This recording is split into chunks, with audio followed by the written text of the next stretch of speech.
Tahimik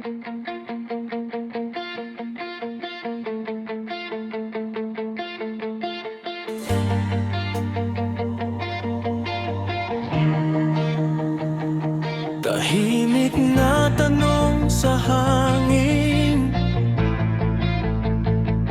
sino bang tunay na dakila?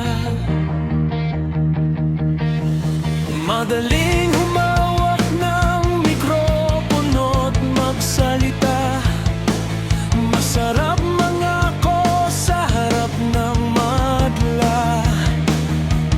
Pero sa likod ng ilaw at palakpakan, may mga buhay na unti-unting napapagod na.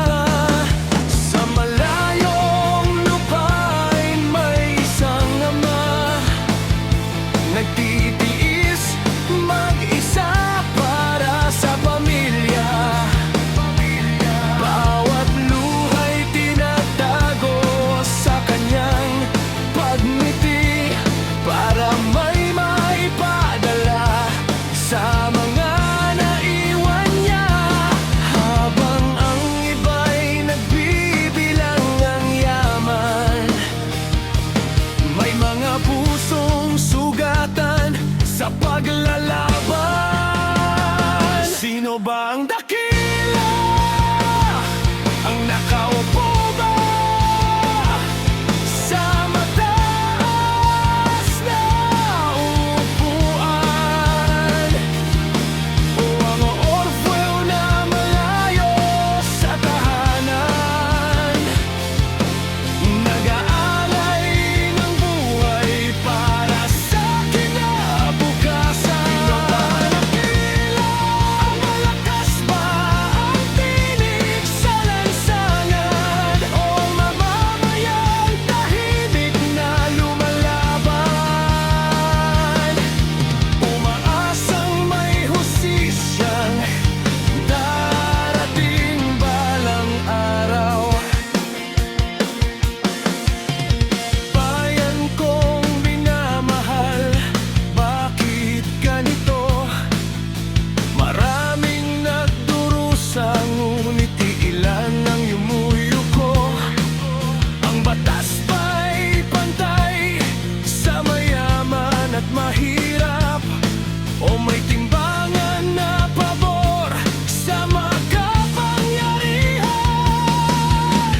Hindi ginto ang sukatan ng dangal, hindi puwesto ang batayan ng paggalang.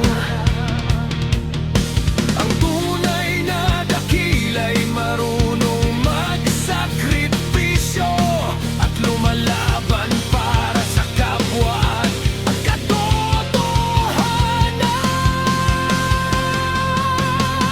Sino ba ang dakila?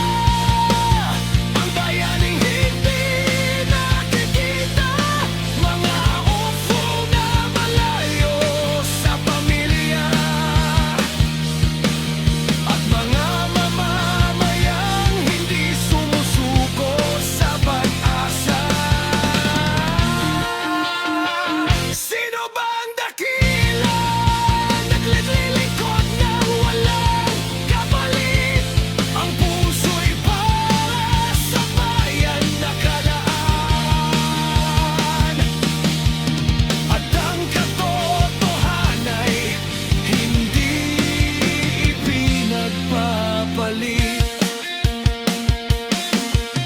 Kapag dumating ang araw ng paghusga, hindi pangalan ng maaalala, kundi ang mga pusong nagmahal at nagsakripisyo para